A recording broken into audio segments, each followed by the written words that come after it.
The Hitchhiker's Guide to the Galaxy by Douglas Adams. The podcast versions of the original Facebook live readings during the coronavirus outbreak by Matthew Ogden, the Bearded Wit. Please bear in mind that as Facebook live recordings, these are rough and ready. There are mistakes, there are a few trip-ups here and there is laughter from the reader as he goes through and follows the humour himself along with you, the listener. We hope you enjoy listening to these and share liberally. Part 32. Before we begin, I'd like to ask you to seriously consider becoming a patron of The Bearded Wit by going to patreon.com/thebeardedwit. You can support me from as little as $5 a month, which is essentially a cup of coffee, and that will mean that I will be able to continue producing this material and other podcasts that I do, and it would mean the world to me to have you know that you've got my back on this. I love producing this material for people, and it's been a huge pleasure for me to do this, which basically started as a project for family and friends right back at the beginning of March last year, when the COVID-19 virus was really beginning to kick in. It was a way of basically connecting friends and family all over the world who were finding it a bit difficult, as we all did. And it's grown into something where I've got a lot of people listening all over the world. It would mean the world to me if you could take the time just to pop over to patreon.com/thebeardedwit, sign up from as little as $5 a month. As I say, it's a cup of coffee. It would mean the world to me, because the more of you guys, you fabulous people out there that do it, the more I'm able to do more of this stuff for you on an ongoing basis. No obligation, but if you can, I would be so deeply grateful. Also, if you could take a moment to pop over to Facebook and give The Bearded Wit a like and follow, and also go over to my new YouTube channel as well. Just search for The Bearded Wit and subscribe. I'll be putting all of the live readings, slightly edited and cleaned up a bit, onto that over the coming weeks. But yeah, join up, get involved, like, share, follow, subscribe, do all the usual social media things. Okay, on with the reading. Thanks very much, everyone. So, a recap. Where did we get to?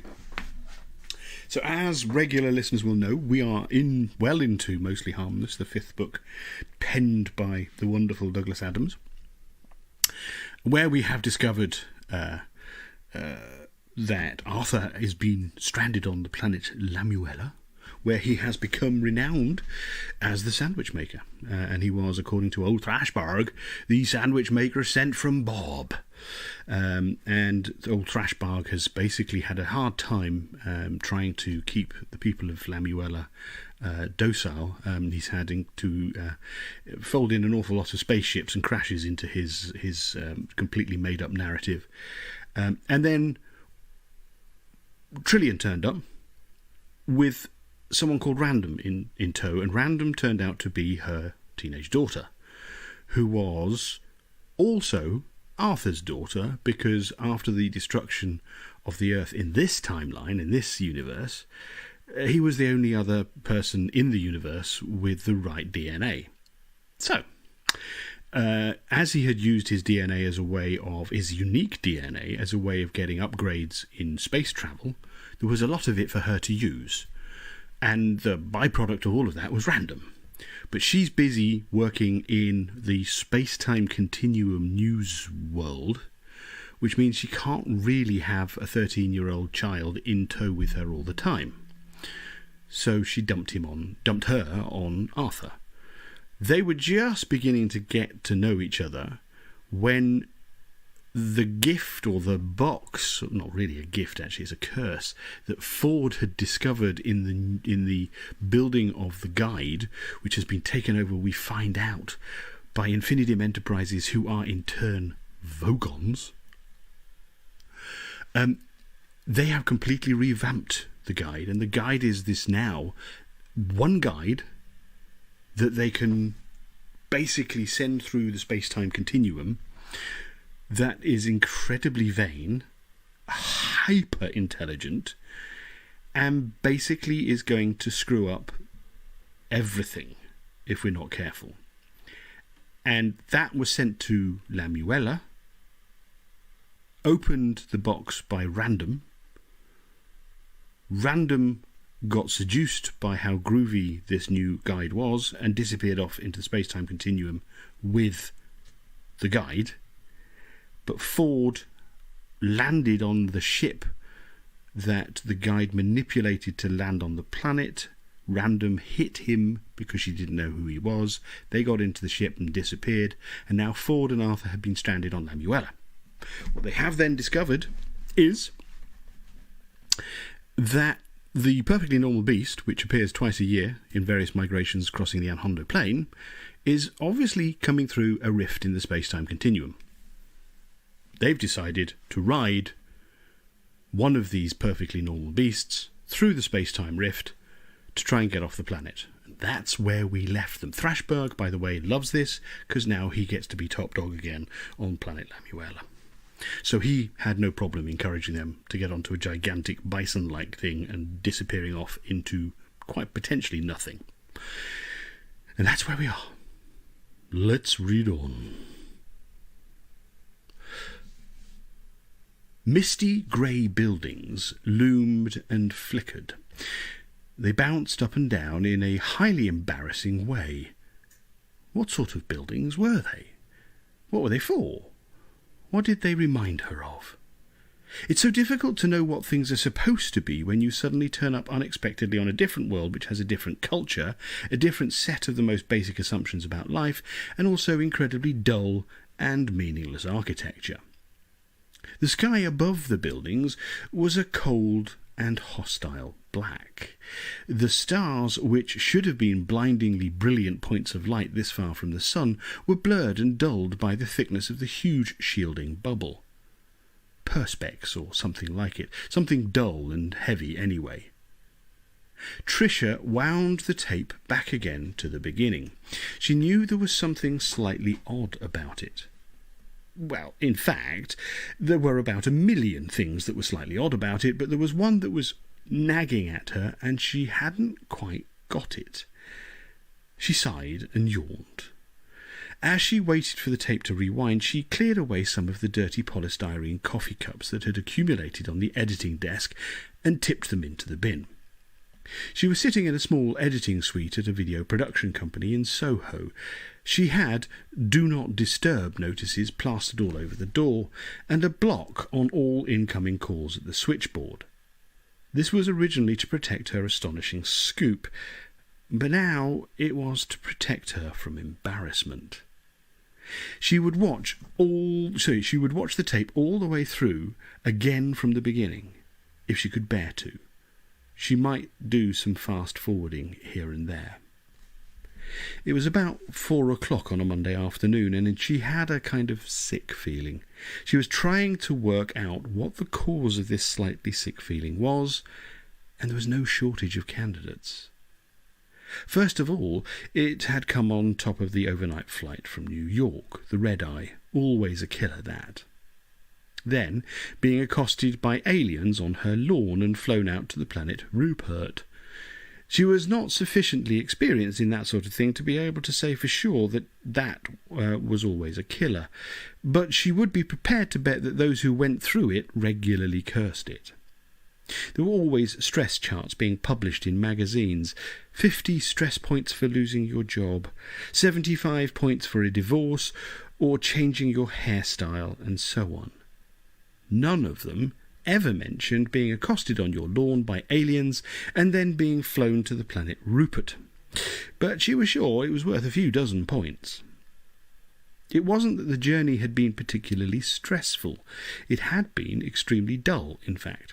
Certainly it had been no more stressful than the trip she'd just taken across the Atlantic, and it had taken roughly the same time, about 7 hours. Well, that was pretty astounding, wasn't it? Flying to the outer limits of the solar system in the same time that it took to fly to New York meant they must have some fantastic, unheard-of form of propulsion in the ship. She quizzed her hosts about it, and they agreed it was pretty good. But how does it work? She had demanded excitedly. She was still quite excited at the beginning of the trip. she found that part of the tape, she found that part of the tape and played it through to herself. The Grebulons, which is what they called themselves, were politely showing her which buttons they pressed to make the ship go. "Yes, but what principle does it work on?" she heard herself demand from behind the camera. "Oh, you mean is it something like a warp drive or something like that?" they said. "Yes," persisted Trisha, "that. What is it?" "It probably is something of the kind," they said. "Like what?" "Warp drive, photon drive, something like that. You'd have to ask the flight engineer." "Which one is he?" We don't know. We've all lost our minds, you see." "Oh, yes," said Trisha a little faintly. "So you said. How did you lose your minds exactly then?" We don't know," they said patiently. "Because you've lost your minds," echoed Trisha glumly. "Would you like to watch television? It is a long flight. We watch television. It is something we enjoy." All of this riveting stuff was on the tape, and fine viewing it made. First of all, the picture quality was extremely poor. Trisha didn't know why this was exactly. She had a feeling that the Grebulons responded to a slightly different range of light frequencies, and that there had been a lot of ultraviolet around, which was probably mucking up the video camera. There were a lot of interference patterns and video snow as well. Probably something to do with the warp drive that none of them knew the first thing about. So what she had on tape essentially was a bunch of slightly thin and discoloured people sitting around watching televisions that were showing network broadcasts. She also had pointed the camera out of the very tiny viewport near her seat and got a nice, slightly streaky effect of stars. She knew it was real, but it would have taken a good 3-4 minutes to fake. In the end, she had decided to save her precious videotape for Rupert itself, and had simply sat back and watched the television with them. She'd even dozed off for a while. So, part of her sick feeling came from the sense that she had had all that time in an alien spacecraft of astounding technological design, and had spent most of it dozing in front of reruns of MASH and Cagney and Lacey. But what else was there to do? She had taken some photos as well, of course, all of which had subsequently turned out to be badly fogged when she got them back from the chemist. God, can you remember, if you're listening, old enough to remember sending photos off to get them developed? There's a number of people listening to this that have no idea what that's like. Another part of her sickly feeling probably came from the landing on Rupert. This at least had been dramatic and hair-raising. The ship had come sweeping in over a dark and sombre landscape, a terrain so desperately far removed from the heat and light of its parent sun that it seemed like a map of the psychological scars on the mind of an abandoned child. Lights blazed through the frozen darkness and guided the ship into the mouth of some kind of cave that seemed to bend itself open to accept the small craft. Unfortunately, because of the angle of their approach and the depth at which the small, thick viewport was set into the craft's skin, it hadn't been possible to get the video camera to point directly at any of it. She ran through that bit of the tape. The camera was pointing directly at the sun. This was normally very bad for a video camera, but when the sun is roughly 1/3 billion miles away, it doesn't do any harm. In fact, it hardly makes any impression at all. You just get a small point of light right in the middle of the frame, which could be just about anything. It was just one star in a multitude. Trisha fast-forwarded. Now, the next bit had been quite promising. They had emerged out of the ship into a vast grey hangar-like structure. This was clearly alien technology on a dramatic scale. Huge grey buildings under the dark canopy of the Perspex bubble. These were the same buildings that she had been looking at the end of the tape. She'd taken more footage of them while leaving Rupert a few hours later, just as she was about to reboard the spacecraft for the journey home. What did they remind her of? Well, as much as anything else, they had reminded her of a film set from just about any low-budget sci-fi movie in the last 20 years. A lot larger, of course, but it all looked thoroughly tawdry and unconvincing on the video screen. Apart from the dreadful picture quality she'd been struggling with, the unexpected effects of gravity, which was appreciably lower than that of Earth, and she had found it very hard to keep the camera from bouncing around in an embarrassingly unprofessional way. It was therefore impossible to make out any detail. And now, here was the leader coming forward to greet her, smiling and sticking his hand out. That was all he was called. The leader. None of the Grebulons had names, largely because they couldn't think of any. Trisha discovered that some of them had thought of calling themselves after characters from television programs they'd picked up from Earth, but hard as they'd tried to call each other Wayne and Bobby and Chuck, some remnant of something lurking deep in the cultural subconsciousness that they brought with them from the distant stars which were their homes must have told them that this really wasn't right and would not do. The leader had looked pretty much like all the others, possibly a bit less thin. He said how much he enjoyed her shows on TV, that he was her greatest fan, how glad he was that she had been able to come along and visit them on Rupert, and how much everybody had been looking forward to her coming, how he hoped the flight had been comfortable, and so on and so on.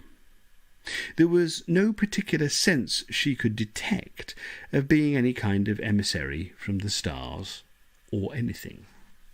Certainly, watching it now on videotape, he just looked like some guy in a costume and makeup standing in front of a set that wouldn't hold up too well if you leant against it. She sat, staring at the screen with her face cradled in her hands and shaking her head in slow bewilderment. This was awful. Not only was this bit awful, but she knew what was coming next. It was the bit where the leader asked if she was hungry after the flight, and would she perhaps like to come and have something to eat. They could discuss things over a little dinner. She could remember what she was thinking at this point. Alien food. How was she going to deal with it? Would she actually have to eat it? Would she have access to some sort of paper napkin she could spit stuff into? Wouldn't there be all sorts of differential immunity problems? It turned out to be hamburgers.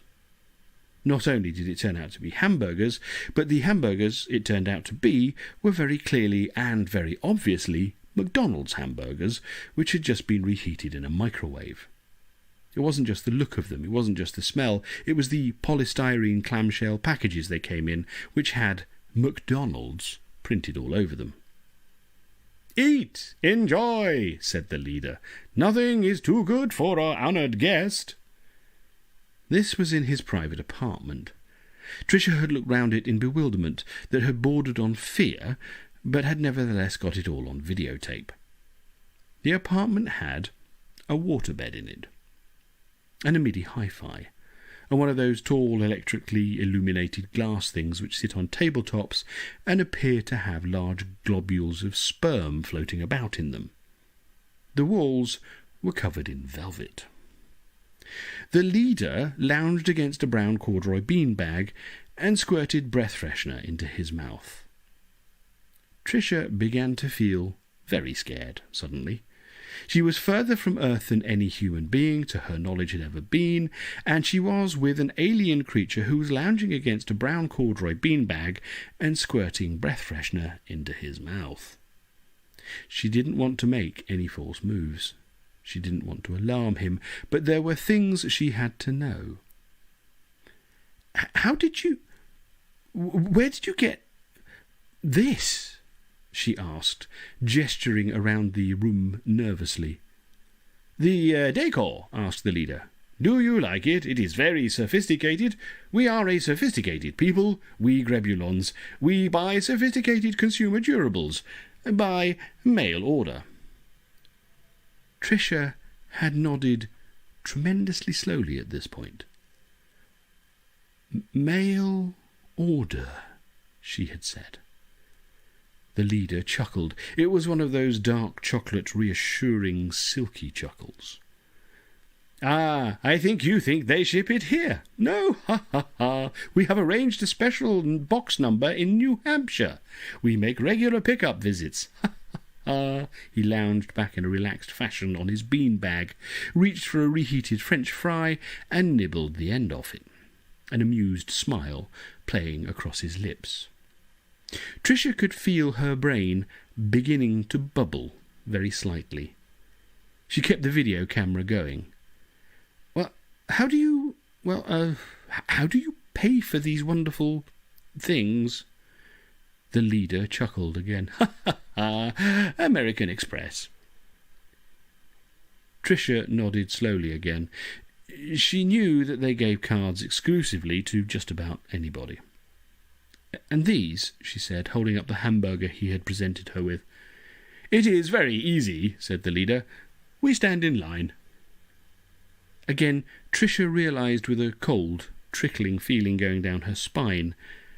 That explained an awful lot. She hit the fast-forward button again. There was nothing of any use here at all. It was all nightmarish madness.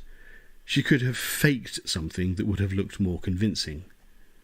Another sick feeling began to creep over her as she watched this hopeless, awful tape, and she began with slow horror to realise that it must be the answer. She must be. She shook her head and tried to get a grip. An overnight flight going east. The sleeping pills she'd taken to get her through it. The vodka she'd had to get the sleeping pills going. What else?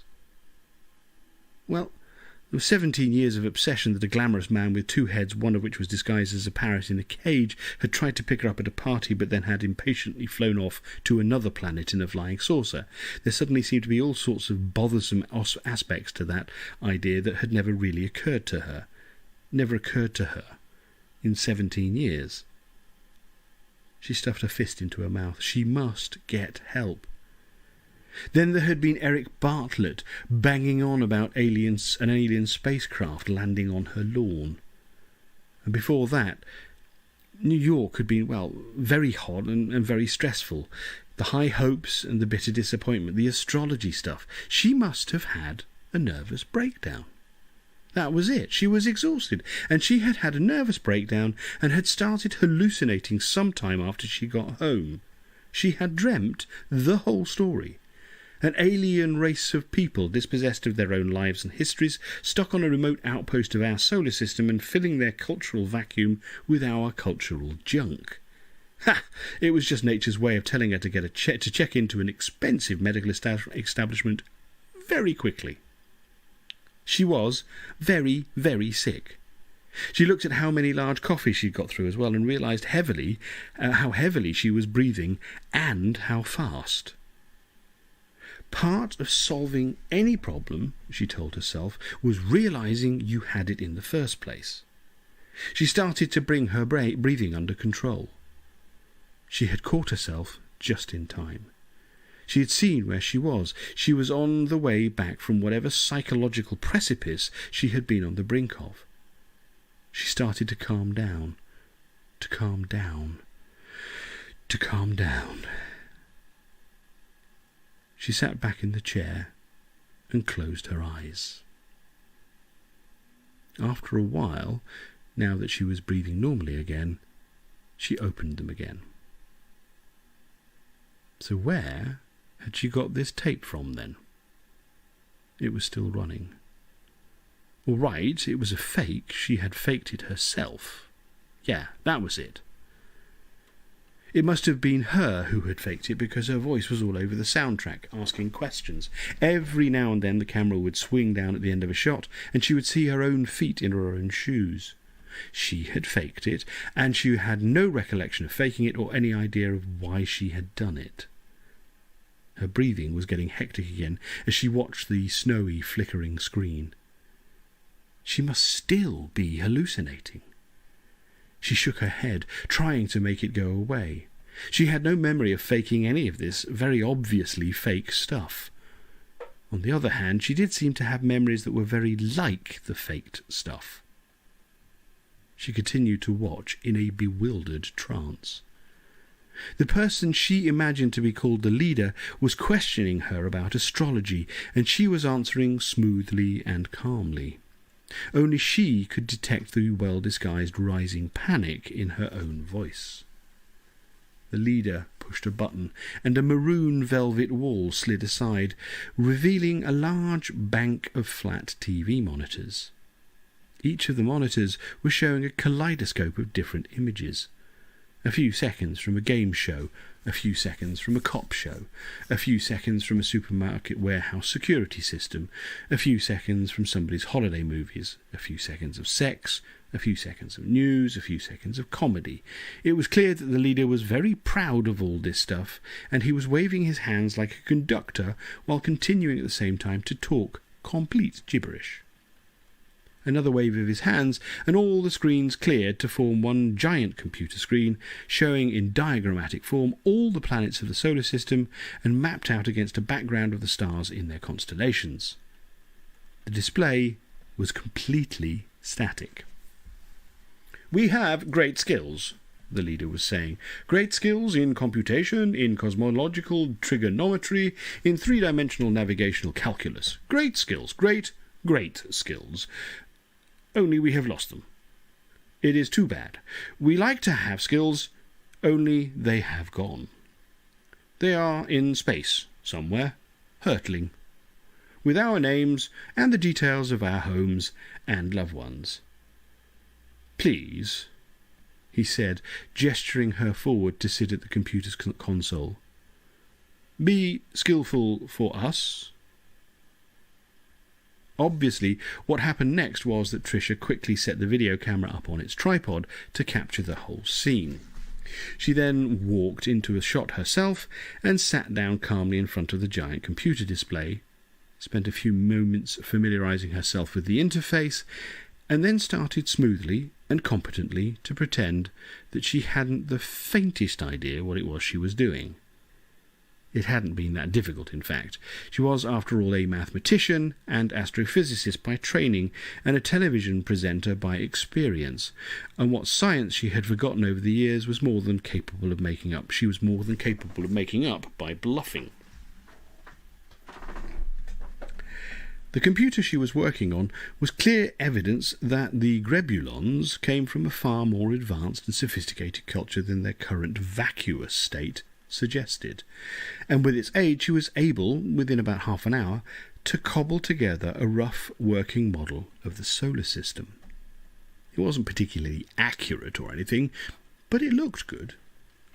The planets were whizzing around in reasonably good simulations of their orbits, and you could watch the movement of the whole piece of virtual cosmological clockwork from any point within the system, very roughly.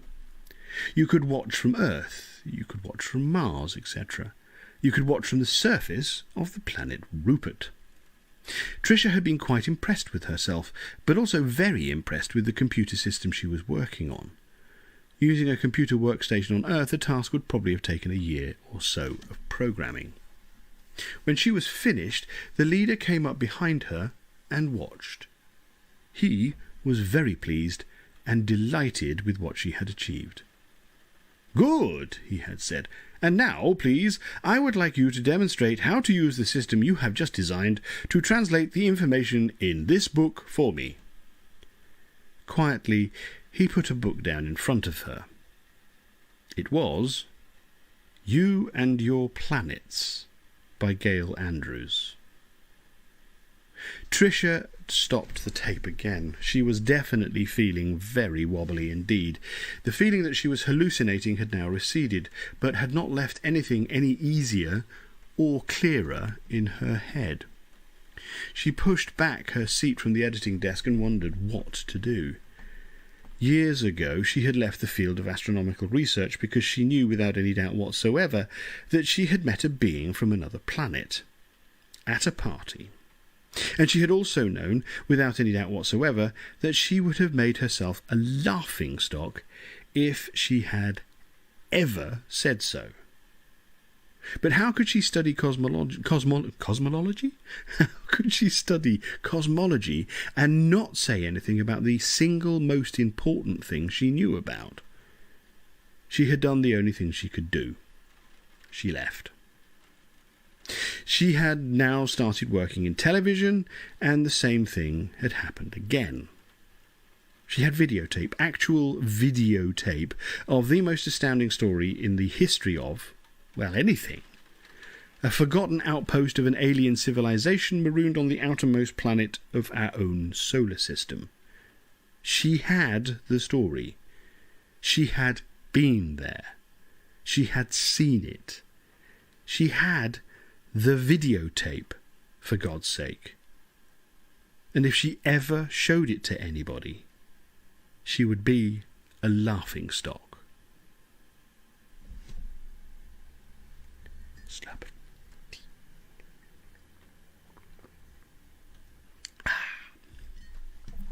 How could she prove any of this? It wasn't even worth thinking about.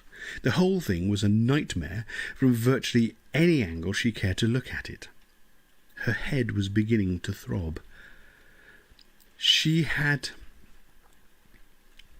Cosmology, Mum, sorry. How could she prove any of this? It wasn't even worth thinking about. The whole thing was a nightmare from virtually any angle she cared to look at. Her head was beginning to throb. She had some aspirin in her bag. She went out of the little editing suite to the water dispenser down the corridor. She took the aspirin and drank several cups of water. The place seemed to be very quiet. Usually there were more people bustling about the place, or at least some people bustling about the place. She popped her head round the door of the editing suite next to hers. But there was no one there. She had gone rather overboard keeping people out of her own suite. "Do not disturb," the notice read. "Do not even think of entering. I don't care what it is. Go away. I'm busy." When she went back, she noticed that the message light on her phone extension was winking, and wondered how long it had been doing so. "Hello?" she said to the receptionist. "Oh, Miss Macmillan, I'm so glad you called. Everybody's been trying to reach you, your TV company. They're desperate to get hold of you. Can you call them?" "Why didn't you put them through?" said Trisha. "You said I wasn't to put anyone through for anything. You said I was to deny you that you were even here. I didn't know what to do. I came up to give you a message, but—" "Okay," said Trisha, cursing herself. She phoned her office. "Trisha, where the hemorrhaging fuck are you?" "At the editing. They said—" "I know. What's up?" "What's up? Only a bloody alien spaceship." "What? Where?" "Regent's Park. Big silver job. Some girl with a bird. She speaks English and throws rocks at people and wants someone to repair her watch. Just get there." Trisha stared at it. It wasn't a Grebulon ship. Not that she was suddenly an expert on extraterrestrial craft, but this was a sleek and beautiful silver and white thing about the size of a large ocean-going yacht, which is what it most resembled. Next to this, the structures of the huge half-dismantled Grebulon ship looked like gun turrets on a battleship. Gun turrets! That's what those blank grey buildings had looked like. And what was odd about them was that by the time she passed them again on her way to reboarding the small Grebulon craft, they had moved. These things flitted briefly through her head as she ran from the taxi to meet her camera crew. "Where's the girl?" she shouted above the noise of helicopters and police sirens. "There!" shouted the producer, while the sound engineer hurried to clip a radio mic to her. "She says her mother and father came from here in some parallel dimension or something like that, and she's got her father's watch and I don't know. What can I tell you? Busk it. Ask her what it feels like to be from outer space." "Thanks a lot, Ted," muttered Trisha, checked that her mic was securely clipped, gave the engineer some level, took a deep breath, tossed her hair back and switched into her role of professional reporter, on home ground, ready for anything. At least, nearly anything. She turned to look for the girl. That must be her, with the wild hair and wild eyes. The girl turned towards her and stared. "Mother!" she screamed, and started to hurl rocks at Trisha. I'm just going to check something quickly, see how far we are through this, because I think we're probably going to get 2 more episodes. Hold on. This one, the next one. Maybe not. Because it's, what is it? It is 21:37. I don't want to be talking forever, and I don't want to make the last episode too short. It's kind of difficult to know. Let's do one more chapter, and then call it a day. Let me just have a quick look. Hold on. No. Let's crack on. Let's crack on. I think. Yeah, let's crack on. This might be it. This might be the last one. Exciting. Daylight exploded around them. Hot, heavy sun. A desert plain stretched out ahead in a haze of heat. They thundered out into it. "Jump!" shouted Ford Prefect. "What?" shouted Arthur Dent, holding on for dear life. There was no reply. "What did you say?" shouted Arthur again, and then realised that Ford Prefect was no longer there. He looked around in panic and started to slip. Realising he couldn't hold on any longer, he pushed himself sideways as hard as he could and rolled into a ball as he hit the ground, rolling away from the pounding hooves. What a day, he thought, as he started furiously coughing up dust out of his lungs. He hadn't had a day as bad as this since the earth had been blown up. He staggered up to his knees, and then up to his feet, and started to run away. He didn't know from what, or what to, but running away seemed to be a prudent move. He ran straight into Ford Prefect, who was standing there surveying the scene. "Look," said Ford, "that is precisely what we need." Arthur coughed up some more dust and wiped some other dust out of his hair and eyes, and turned panting to look at what Ford was looking at. He didn't look much like the domain of a king, or the king, or any kind of king. It looked quite inviting, though. First, the context. This was a desert world. The dusty earth was packed hard and had neatly bruised every last bit of Arthur that hadn't already been bruised by the festivities of the previous night. Some way ahead of them were great cliffs that looked like sandstone eroded by the wind, and what little rain presumably fell in those parts into wild and fantastic shapes, which matched the fantastic shapes of the giant cacti that sprouted here and there from the arid orange landscape. For a moment Arthur dared to hope they had unexpectedly arrived in Arizona or New Mexico or maybe South Dakota, but there was plenty of evidence that this was not the case. The perfectly normal beasts were, for a start, still thundering and still pounding.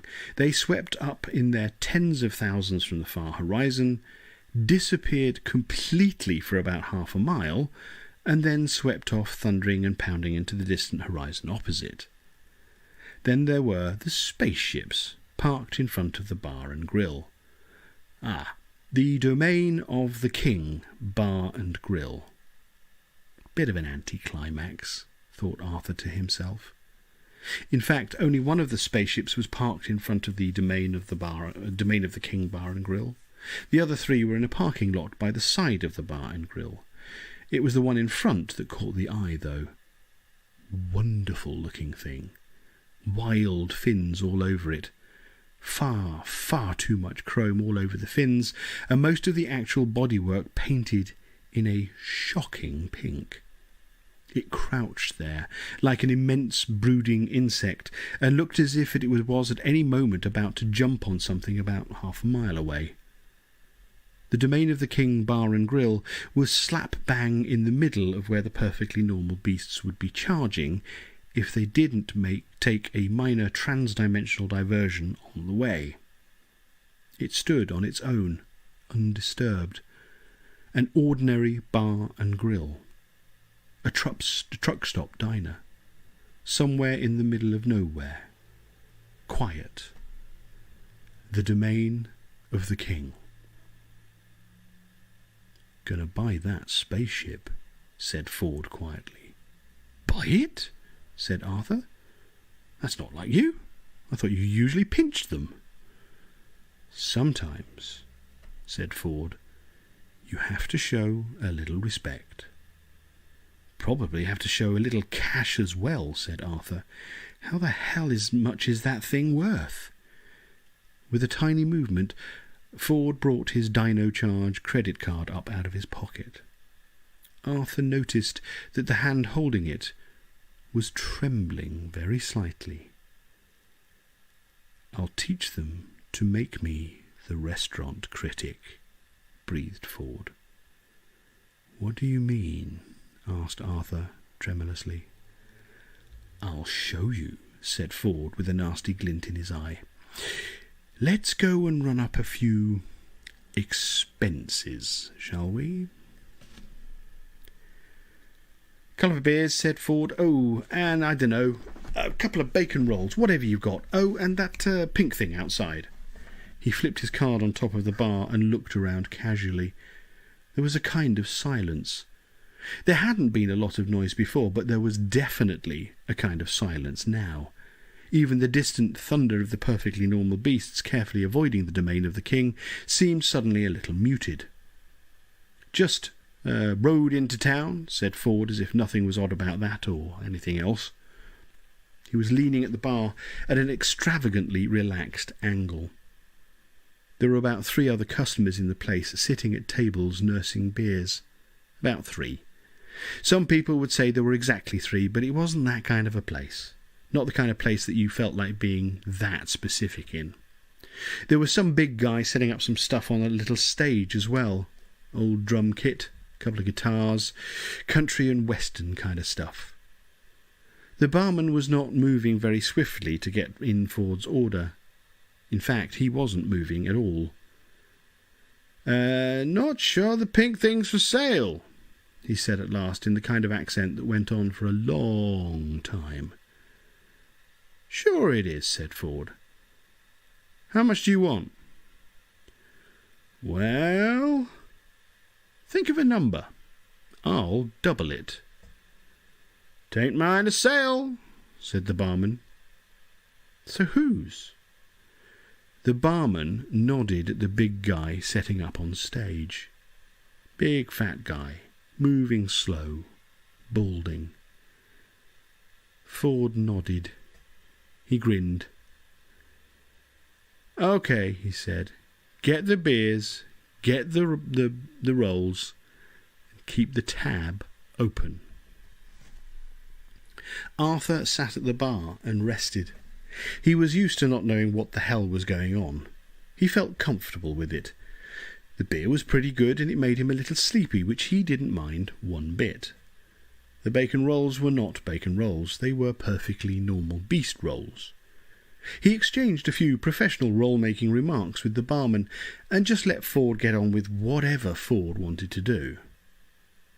"Okay," said Ford, returning to his stool. "It's cool. We got the pink thing." The barman was very surprised. "He's selling it to you?" "He's giving it to us for free," said Ford, taking a gnaw at his roll. "Hey, no. Keep the tab open, though. We have some items to add to it." "Good roll." He took a deep pull of beer. "Ooh, good beer," he added. "Good ship, too," he said, eyeing the big pink and chrome insect-like thing, bits of which could be seen through the windows of the bar. "Good everything, pretty much. You know," he said, sitting back reflectively, It's at times like this that you kind of wonder if it's worth worrying about the fabric of space-time and the causal integrity of the multi-dimensional probability matrix and the potential collapse of all waveforms in the whole sort of general mishmash and all that sort of stuff that's been bugging me. Maybe I feel that what the big guy says is right. Just let it all go. What does it matter? Let it go. Which big guy? Said Arthur. Ford just nodded towards the stage. The big guy was saying, 1, 2, 1, 2, into the mic a few times. A couple other guys were on the stage now. Drums, guitar. The barman, who had been silent for a moment or two, said, "You say he's letting you have his ship?" "Yeah," said Ford. "Let it all go," is what he said. "Take the ship. Take it with my blessing. Be good to her." "I will be good to her." He took a pull at his beer again. "Like I was saying," he went on, "it's at times like this that you kind of think, let it all go. But then you think of guys like Infinitum Enterprises, and you think they are not going to get away with it. They are going to suffer. It is my sacred and holy duty to see those guys suffer. Here, let me put something on the tab for the singer. I asked for a special request and we agreed. It's to go on the tab, okay?" "Okay," said the barman cautiously, and then he shrugged. "Okay, however you want to do it. How much?" Ford named a figure. The barman fell over amongst the bottles and glasses. Ford vaulted quickly over the bar to check that he was all right and to help him back up onto his feet. He cut his finger and his elbow a bit and was feeling a little woozy but was otherwise fine. The big guy started to sing. The barman hobbled off with Ford's credit card to get authorization. "Is there stuff going on here that I don't know about?" said Arthur to Ford. "Isn't there usually?" said Ford. "No need to be like that," said Arthur. He began to wake up. "Shouldn't we be going?" he said suddenly. "Will that ship get us to Earth?" "Sure will," said Ford. "That's where Random will be going," said Arthur with a start. "We can follow her, but..." Ford let Arthur get on with thinking about things for himself. Ford let Arthur get on with thinking things out for himself while he got out his old edition of the Hitchhiker's Guide to the Galaxy. "But where are we on the probability axis thing?" said Arthur. Will the Earth be there or not? I spent so much time looking for it. All I found was planets that were a bit like it or not at all like it, that was clearly the right place because of all the continents. The worst version was called Now What, where I got bitten by some wretched little animal. That's how they communicated, you know, by biting each other. Bloody painful. Then half the time, of course, the Earth isn't even there because it's been blown up by the bloody Vogons. How much sense am I making?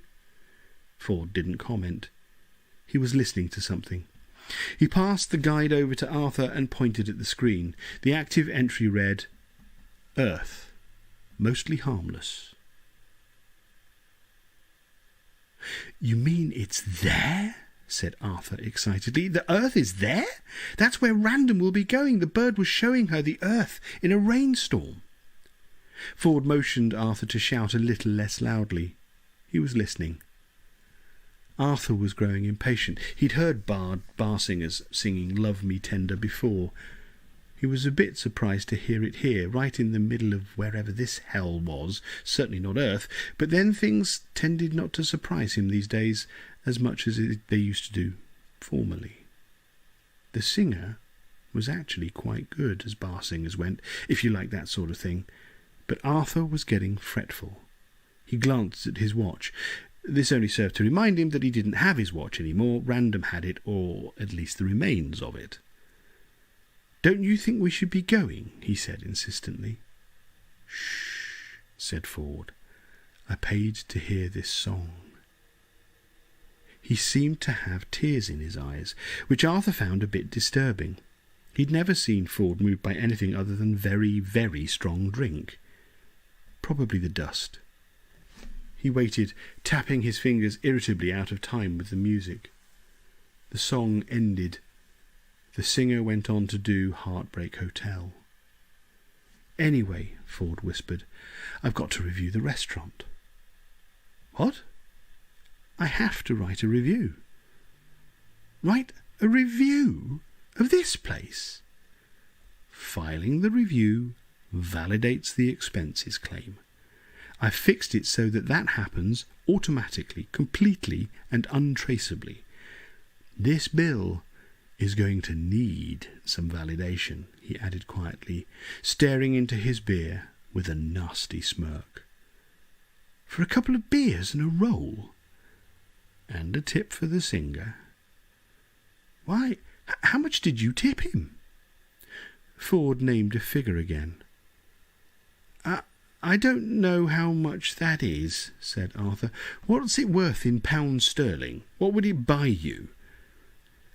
"It would probably buy you roughly..." Ford screwed up his eyes as he did some calculation in his head.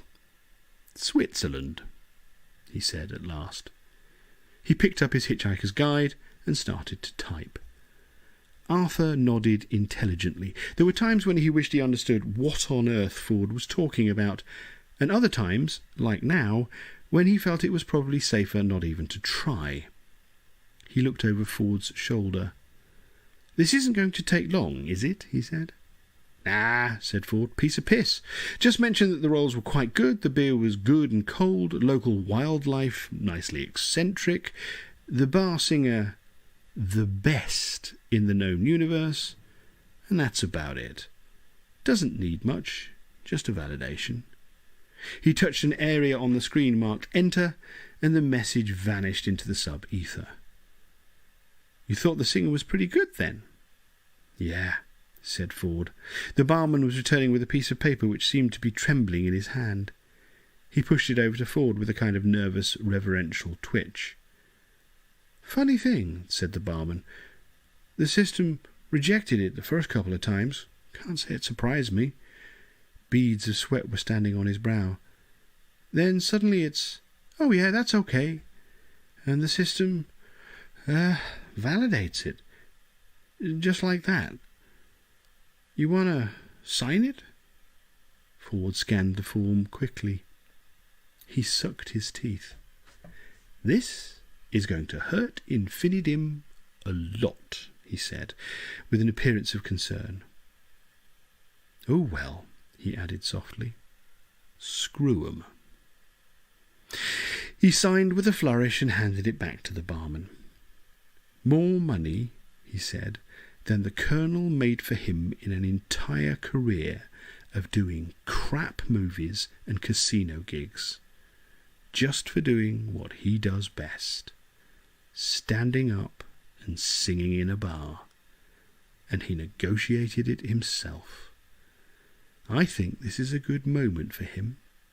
Tell him I said thanks and buy him a drink." He tossed a few coins on the bar. The barman pushed them away. "I don't think that's strictly necessary," he said slightly hoarsely. "'Tis to me," said Ford. "Okay, we are out of here."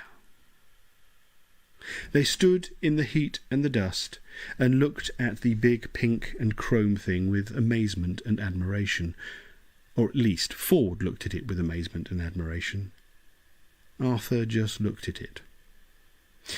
"You don't think it's a bit overdone, do you?" He said it again, and when they climbed inside it. The seats and quite a lot of the controls were covered in fine fur, skin, or suede. There was a big gold monogram on the main control panel, which just read EP. "You know," said Ford as he fired up the ship's engines, "I asked him if it was true that he had been abducted by aliens. You know what he said?" "Who?" said Arthur. "The king." "Which king?" "Oh, we've had this conversation, haven't we?" "Never mind," said Ford. "For what it's worth, he said no. He went of his own accord." "I'm still not sure at all who we're talking about," said Arthur. Ford shook his head. Look, he said, there are some tapes over in the compartment to your left. Why don't you choose some music and put it on? OK, said Arthur, and flipped through the cartons. Do you like Elvis Presley? He said. Yeah, I do, as a matter of fact, said Ford.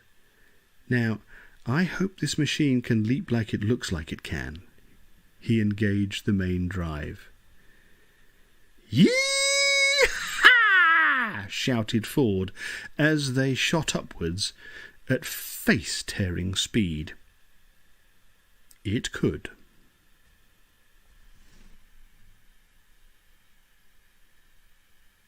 And that, ladies and gentlemen, is where we will leave it for this evening. I think that's a good spot. We are moving swiftly to the conclusion. I think we might actually get that finished next week. I might extend next week's episode a little if I'll do a test read during the week to see how long it'll take.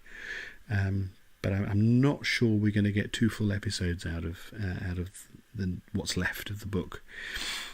So we'll probably wrap up the book in the 30 or the original 5-book trilogy within this. And then what I'll ask you to do is perhaps give some thought as to, now that we're getting close to the end of the Douglas Adams penned material, whether we should go with the Owen Colfer stuff, the extra 6th book that was penned, or if we should draw a line under the Hitchhiker's Guide and perhaps move on to something else and give some thought and perhaps post on the Facebook page which stuff you think we should touch on. I've had a few people mention some stuff, but give me your ideas, give me your thoughts, and we'll take it on from there. But thank you very much, as always, everybody, for your company this evening. This is, as I say, more or less the anniversary of the first version, the first episode that I did way back when. 150,000 listeners around the world later, here we all are, and here you are. So thank you very much for your support. If you haven't already done so, please go over to patreon.com/thebeardedwit and become a patron and support this podcast and all the other stuff that I'm doing. I would really appreciate that. But for now, for this evening, take care, look after yourselves, and I will see you same time, same place next week. All right, guys. Take care. Night all. Bye.